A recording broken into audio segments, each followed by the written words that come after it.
मेरा नाम है खादिम हुसैन। हम पुराने कपड़े बेचते हैं, 30-40 साल से ये लगा रहे हैं। ये गरीबों का फ़ायदा होता है। मजदूर आदमी नवा कपड़ा नहीं ले सकता, वो हमारे से 100 का 150 का ले जाते हैं। लाहौर से आते हैं, पिंडी से आते हैं, गुजरांवाले से आते हैं, सियालकोट से आते हैं। ये बर्तन वगैरह दे के ले आते हैं, इस्तेमाल शुदा होते हैं।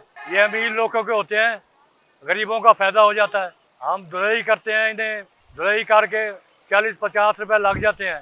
150 का 200 का देते हैं, 20-30 रुपये हमें बच जाते हैं। एक दिन में 20 जोड़े बिक गए, 25 जोड़े बिक गए, 50 बिक गए।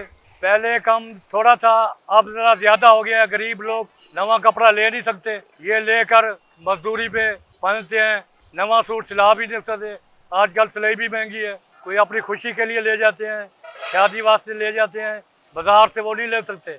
हमारे पास वाचन वेयर के होते हैं, रेशमी भी होते हैं, गरम भी होते हैं। जो वैरायटी नवे आती है वो हमारे पास पुराना होकर आता है कपड़ा। 7 लड़कियां हैं मेरी हैं, 4 बेटे हैं, बच्ची हमारी धोती हैं, घर में धुलाई होती है, वो भी यही काम करते हैं, गुजारा चलता है। खाली प्लाट है, हम ना लगाएं, यहाँ गंदगी होती है, हम सफाई करते हैं, यहाँ लगाते हैं। हमें ये वार्डन वाले ये तंग करते हैं, इनका हक भी नहीं बनता। हमें तंग करें तो कमेटी वाले करें, कारपोरेशन वाले करें, वो हमें तंग नहीं करते। इनका काम तो नहीं है, सड़क तो नहीं रोकी हुई हमने। हमारी इतना वक़्त नहीं है हम दुकान ले लें।